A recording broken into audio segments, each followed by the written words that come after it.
"You're coming with me," said the mafia boss to the woman beaten for giving birth to daughters.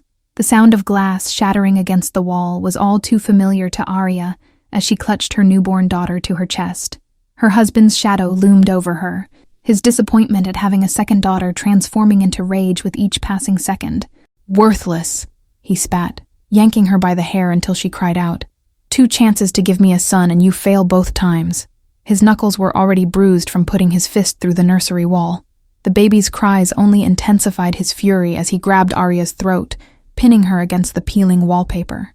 Her vision began to blur, lungs burning for air, while her precious child wailed helplessly in her weakening grip. "Please," she gasped when he finally released her, both of them collapsing to the floor. She's innocent. Arya had endured 3 years of his escalating abuse, but never had she feared for her life quite like tonight. The front door splintered open with a deafening crack, making them both freeze. Heavy footsteps approached the nursery, each one measured and deliberate, belonging to someone accustomed to making an entrance. He appeared in the doorway like a specter, tall, immaculately dressed in a tailored black suit despite the late hour. His cold eyes assessed the scene with calculated precision, lingering on Arya's bruised face before settling on her husband. "Richard Bennett," the stranger said, his voice surprisingly soft, yet commanding complete attention. "You've been stealing from my supply chain for months. Did you think I wouldn't notice?" Arya's husband stammered excuses, backing away from her as 2 more suited men entered the room. The stranger's gaze returned to Arya, something unreadable flickering across his face when he spotted the infant in her arms. "Please don't hurt my daughters," Arya whispered, summoning what little courage remained. She'd heard rumors about the Blackwood family that controlled half the city, the businesses, the police, the politicians, all under their thumb. The man approached slowly, crouching before her with unexpected grace. "What did he do to you?" he asked quietly, his finger lightly tracing the bruise forming on her cheekbone. His touch was gentle, completely at odds with his reputation. "Nothing I haven't handled before," Arya lied, but her voice cracked as her baby continued to cry. She watched as the man's expression hardened, something dangerous sparking in his eyes as he rose to his full height. "Get up," he commanded, extending his hand toward her. "You're coming with me," said the mafia boss, his tone leaving no room for argument. "Both of you are." The car ride was silent, save for the occasional whimper from the baby nestled against Arya's chest. She stared out the window as unfamiliar streets gave way to the affluent side of town, her mind racing with terrifying possibilities about what awaited them. "Your older daughter, where is she?" the man asked suddenly, his deep voice breaking through her spiraling thoughts. When Arya explained her mother was watching 3-year-old Lily, he immediately instructed his driver to change course. Within 30 minutes, both her daughters were with her in the back seat of the luxury sedan.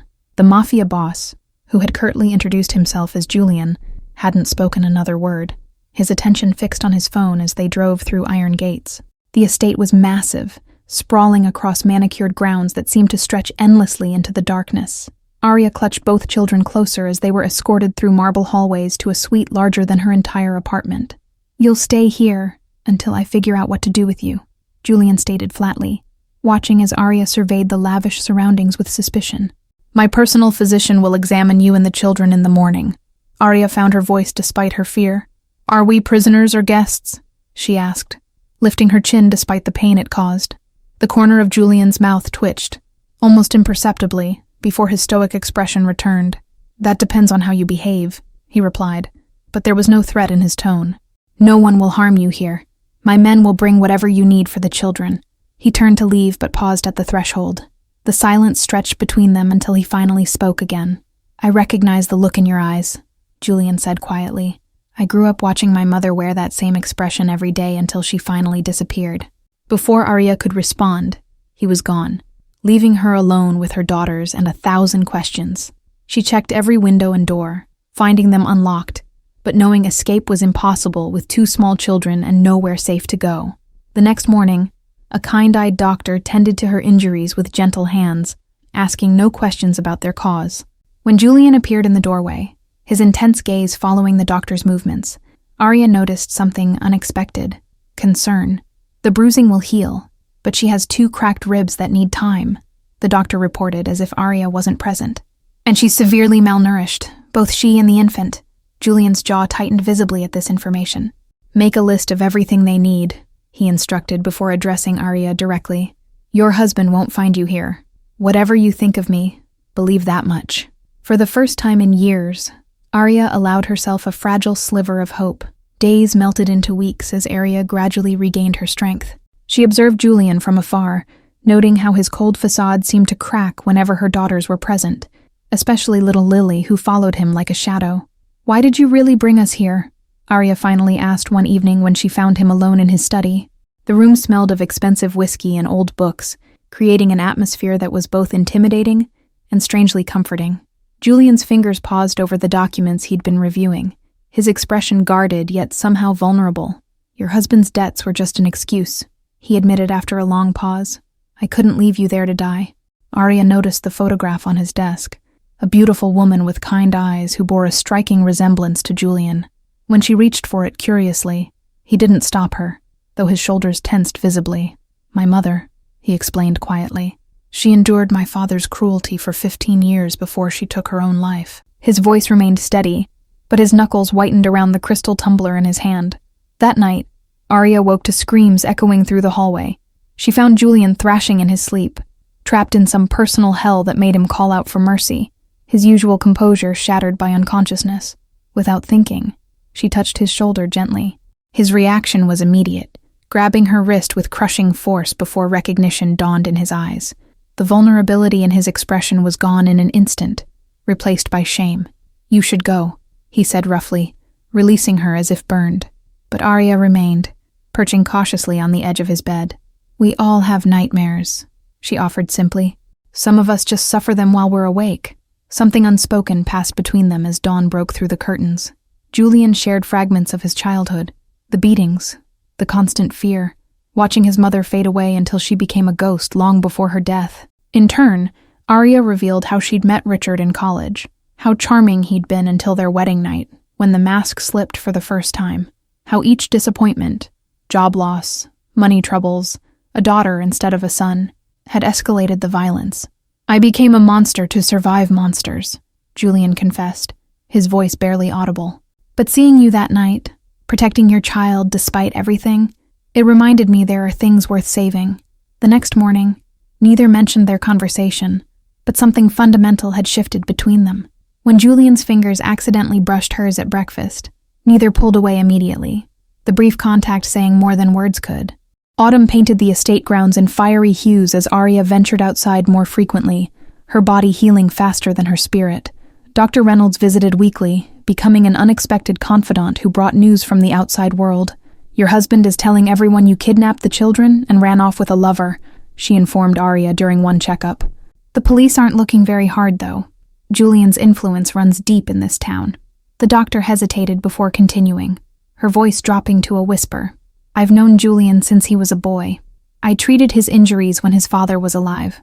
I've never seen him like this with anyone before you arrived. Arya found herself watching Julian more closely after that, noticing how he'd softened almost imperceptibly, how he'd brought in specialists to help with Lily's delayed speech, how he checked on the baby multiple times each night. One rainy afternoon, she discovered his private gallery, dozens of stunning paintings hidden away from the world. Each canvas revealed a depth of emotion that contradicted everything she'd heard about the cold-blooded mafia boss. My father would have beaten me to death if he knew, Julian said from the doorway, making Arya jump. Painting was for weaklings, not for the heir to the Blackwood Empire. There was no anger in his voice at finding her there, only resignation. When Arya asked why he stayed in the family business after his father's death, Julian's answer was simple, yet devastating. The Empire doesn't allow resignations, only funerals. Once you're in, there's no walking away. That evening, Julian taught Lily how to play chess, his patience seemingly endless as she repeatedly scattered the pieces. Arya watched them from the doorway, a strange ache blossoming in her chest at this glimpse of normalcy.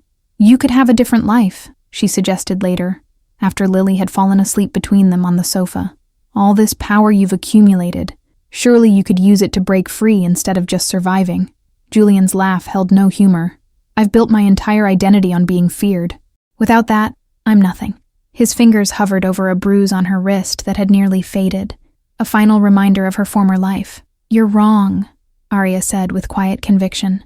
I've seen who you are when no one's watching, when you think no one's looking. Her hand covered his. a gesture that felt more intimate than any embrace could have been.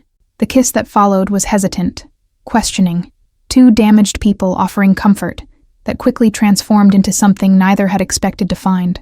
When they pulled apart, Julian looked as stunned as she felt, touching his lips, as if to confirm what had happened was real. The following morning, Julian's right-hand man, Marcus, arrived with news that shattered their fragile peace. Richard Bennett made contact with the Cortez family, he reported grimly. He's offering information in exchange for their protection. Arya felt the blood drain from her face at the mention of the Cortez name, Julian's most dangerous rivals who controlled the southern territories. The tension in the room thickened as Julian's expression darkened dangerously. "How much does he know?" Julian demanded, his voice returning to the cold tone Arya hadn't heard in weeks. Marcus's gaze flickered briefly to her before answering, enough to cause problems if they believe him. That night, Julian explained the full truth. The Bennetts and Blackwoods shared a bloody history going back decades. Richard had deliberately sought out Arya in college after discovering her maiden name, planning revenge from the beginning. "Your grandfather refused to launder money for my grandfather," Julian explained as they stood by the window watching security patrols circle the property. "So my family destroyed his business, drove him to suicide." Arya's world tilted on its axis as pieces clicked into place. Richard's obsession with her family background, his rage when her parents refused to attend their wedding, his escalating cruelty with each daughter she bore instead of a son to carry on his revenge. Julian unlocked a hidden panel in his study wall, revealing a vintage photograph of two men standing before a bank. "Your grandfather and mine, business partners before the betrayal," he explained, tracing the faded image with his fingertip. The revelation that Richard had meticulously planned their relationship sent Arya spiraling into doubt about every memory they'd shared. "The proposal at the lake house?" she asked brokenly. Julian's silence confirmed what she feared, all orchestrated. Later that evening, Julian received a package containing surveillance photos of Arya's parents' home in Arizona. "He's applying pressure from all angles," Julian explained, immediately dispatching security teams to protect them without their knowledge. When Lily innocently mentioned Daddy's special friends who visited at night, Arya realized with horror that their home had likely hosted Cortez associates while she slept. Richard's network had run deeper than either of them had suspected. "The Cortez family doesn't just want territory," Marcus explained during their emergency strategy meeting. "They want the blackmail material Julian's father collected over decades, evidence that could collapse 3 state governments." Arya discovered an old newspaper article about her grandfather's suicide, the headline calling it a tragic end to banking scandal. The adjacent column featured a young Gerald Blackwood accepting a community leadership award, his smile chilling in context. "He married me to hurt you," she whispered, the realization like ice in her veins. "And now he's using me again." Julian's hand found hers in the darkness, his grip tight as though she might disappear. Before dawn, gunfire erupted at the eastern perimeter. Julian transformed before her eyes, the gentle man who read bedtime stories to Lily, replaced by the calculated strategist who commanded an empire built on fear and blood. "Take the children to the panic room," he instructed, pressing a loaded handgun into her trembling hands. "If anyone but me tries to enter, don't hesitate." The kiss he gave her felt like both a promise and a goodbye. Hours passed in the reinforced underground chamber, Arya singing softly to keep her daughters calm, while straining to hear any sound from above. When the heavy door finally opened, Julian stood there, his white shirt stained crimson. "It wasn't the Cortez family," he said, voice hollow as he collapsed into a chair. "It was a test. My own captains wanted to see if you were my weakness." His laugh was bitter as he added, "I proved them right by protecting you first." Arya cleaned his wound in silence. A bullet had grazed his shoulder, her mind racing. "We can't stay here," she finally said, meeting his gaze directly. "Not you, not me, not my daughters. We need to disappear, all of us together." Julian spent 3 days locked in his office, emerging only when Arya brought food or when Lily's persistent knocking couldn't be ignored. He was orchestrating something massive, speaking in hushed tones over encrypted calls while transferring millions through offshore accounts. "We have one chance," he finally explained, spreading documents across the dining table after the children were asleep. "I've been preparing an exit strategy for years without realizing it. Shell companies, clean identities, properties off the grid." What Julian proposed was unprecedented, not just leaving his position, but dismantling key parts of his organization from within. He would redirect legitimate businesses to trusted lieutenants, while anonymously exposing the illegal operations to federal authorities. Marcus is the only one I trust completely, Julian said, running his hand through his disheveled hair. He'll handle the transition while creating a convincing narrative about my death. The bags under his eyes revealed how little he'd slept. Arya studied the complex plans with growing admiration, recognizing the brilliance behind Julian's strategy. You've thought of everything, she murmured, noting how he'd arranged for her daughters to have new birth certificates and complete medical records. Almost everything, Julian amended, his expression softening momentarily. There's still the matter of us. What happens after we disappear? He reached for her hand across the table, the gesture more tentative than she expected. In preparation for their departure, Julian taught Arya how to handle firearms, a skill she'd never imagined needing. Her hands trembled the first time she held the pistol, but grew steadier with each practice session in the estate's soundproofed basement. Your instinct will be to hesitate, Julian explained, standing behind her to adjust her stance. That moment of doubt could cost your life or your children's. His breath warmed her neck as he guided her through proper breathing techniques. Later that evening, Julian revealed another layer of his exit strategy, a series of damaging files on political figures who had benefited from his family's illegal activities. Insurance, he explained, securing the encrypted drive in a hidden wall safe. Arya found Lily in Julian's closet that night, surrounded by his ties which she'd arranged in rainbow order. When we leave, can Julian be my new daddy? The little girl asked innocently, unaware of how the simple question pierced Arya's heart. Before dawn, Julian received word that Richard had been spotted meeting with several of Julian's competitors.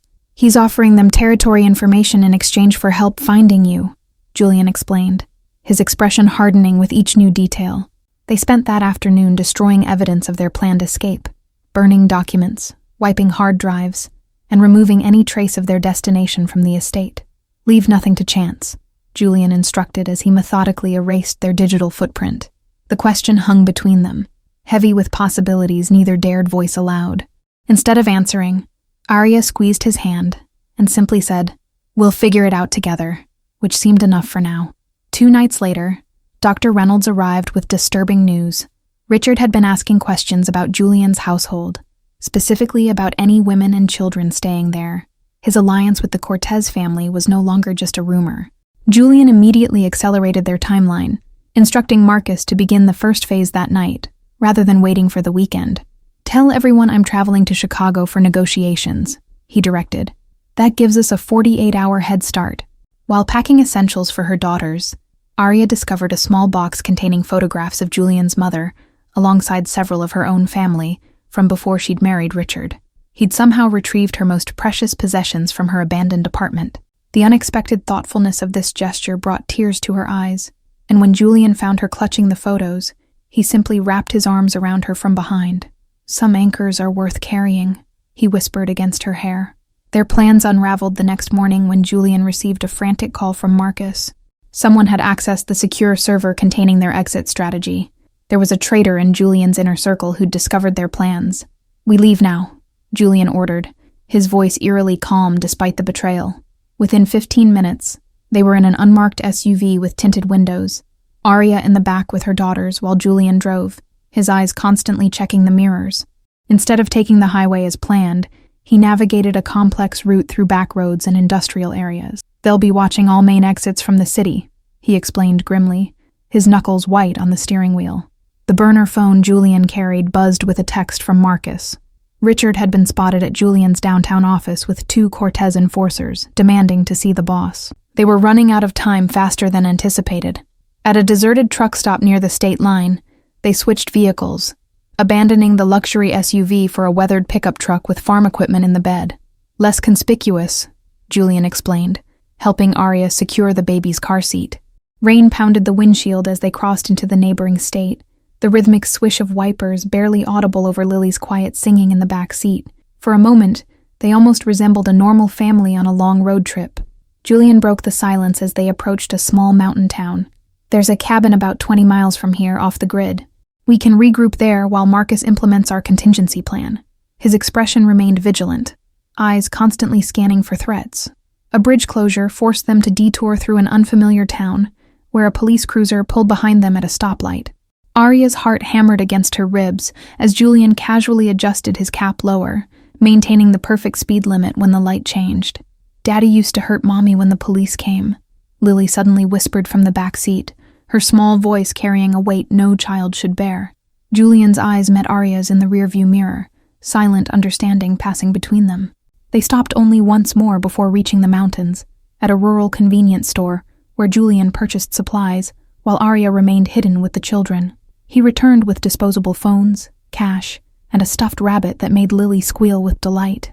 "My father had escape routes throughout the country," Julian explained as they wound through increasingly remote roads. He was paranoid about rival families, but never imagined his own son would use them against his legacy. The baby developed a fever during the journey, her flushed cheeks and whimpering cries sending waves of panic through Arya. Julian surprised her by pulling over and efficiently preparing infant medication he'd packed, his large hands gentle as he soothed the child. As they climbed higher into the mountains, cell service disappeared completely. "Radio silence is protection now," Julian noted, though Arya could sense his unease at being cut off from Marcus, their only remaining connection to the world they'd left behind. The narrow dirt road leading to the cabin wound through dense forest, branches scraping against the truck's sides like skeletal fingers. As they rounded the final curve, Julian suddenly slammed on the brakes, cursing under his breath. A black sedan was already parked in front of the cabin, its polished surface incongruous against the rustic setting. Before Julian could reverse, the cabin door opened, and Richard stepped onto the porch, a satisfied smile spreading across his face. "Stay in the truck with the children," Julian instructed, reaching for the gun holstered under his jacket. Arya grabbed his arm, her eyes wide with terror. "He won't be alone," she warned, knowing her husband's calculated nature all too well. She was right. 2 armed men emerged from the tree line behind them, blocking their escape route. Julian assessed their situation with the cool detachment of someone who'd navigated countless dangerous scenarios. But this time, Arya saw genuine fear in his eyes. With a split-second decision that would change everything, Julian fired 3 precise shots, not at Richard or his men, but at the sedan's gas tank. The explosion that followed created the distraction they needed to flee into the forest on foot. Arya clutched her infant daughter to her chest, while Julian carried Lily, both of them running deeper into the woods as gunfire erupted behind them. "There's another safe house," Julian gasped between breaths, "but we have to make it through the night first." They took shelter in an abandoned ranger station as darkness fell, Julian fashioning makeshift beds for the children from his jacket and spare clothing. Despite their exhaustion, neither Arya nor Julian slept, keeping vigil with weapons ready. "I'm sorry," Julian whispered as rain drummed on the metal roof. "I never meant to drag you from one dangerous situation into another." The genuine remorse in his voice made Arya reach for him in the darkness, finding his hand without hesitation. "You gave me something Richard never did," she replied softly. "A choice." The simple truth hung between them as dawn broke through dusty windows, painting the small space in hues of gold and casting Julian's profile in gentle light. The burner phone vibrated with an encrypted message from Marcus. The FBI had raided Julian's headquarters based on anonymous tips, arresting key captains and seizing evidence. Simultaneously, news outlets were reporting Julian Blackwood's death in a car explosion. "It worked," Julian breathed, showing Arya the headlines. "Officially, we're both dead. Richard, too, caught in the same explosion while supposedly meeting with me." His relief was palpable as he pulled her closer, kissing her forehead. 3 months later, under new identities, they settled in a coastal town thousands of miles away. The modest house overlooking the ocean became their sanctuary, far from empires built on blood and homes defined by fear. Their first night in the new house, Arya found Julian on the deck staring at the ocean, a glass of whiskey untouched beside him. "I don't know how to be just a man," he confessed without turning. "I've been a weapon for so long." Learning to live without constant vigilance proved challenging for them both. Julian installed state-of-the-art security systems throughout their home, while Arya still checked locks 3 times each night before allowing herself to sleep. The local art community welcomed Julian's talent with enthusiasm, unaware of the darkness that had once consumed his life. Each painting he sold under his new identity felt like another step toward redemption, another piece of his past transformed. When Lily started having nightmares about the bad man finding us, Arya discovered Julian sitting by her bed night after night, telling stories about brave princesses who saved themselves. The tenderness in his voice brought tears to Arya's eyes. Their first Christmas in freedom found them building sandcastles instead of snowmen, the Florida sunshine a stark contrast to the northern winters they'd left behind. Watching Julian teach her daughters to build moats and towers, Arya felt happiness that still seemed forbidden. Dr. Reynolds visited twice yearly, officially on vacation, but really checking their well-being and bringing news from Marcus. During her third visit, she brought final confirmation. The Blackwood Empire had completely collapsed, its remaining assets seized by federal authorities. Julian used his considerable hidden funds to open a small art gallery, displaying his own works under a pseudonym, alongside pieces from local artists. The business thrived, providing legitimate income while allowing him to finally embrace his passion. Arya enrolled in online courses to finish the nursing degree she'd abandoned when marrying Richard. Between classes, she volunteered at a women's shelter, quietly using her experience to help others escape situations she understood all too well. Lily started kindergarten, blossoming in the absence of tension that had marked her early years. The baby, now a toddler, knew only love and security, too young to remember the circumstances that had brought their unlikely family together. Some nights, Arya still woke gasping from nightmares about Richard finding them. On those occasions, Julian would hold her until her breathing steadied, sometimes sharing his own lingering fears about his former life catching up to them. But as seasons changed and years passed, those moments became increasingly rare. The sharp edges of their past gradually softened, like sea glass tumbled by persistent waves, until even the most jagged fragments became something beautiful. When Julian proposed on a moonlit beach 3 years after their escape, Arya didn't hesitate. The simple gold band he offered held no grand diamonds or flashy symbols of the wealth he'd left behind, just an engraving that read, "Choice, not chance." Thank you all for following this story to its conclusion. If you enjoyed it, please write in the comments where you're watching from, and don't forget to like, subscribe, and share this video, as your support is essential for me to continue creating content here.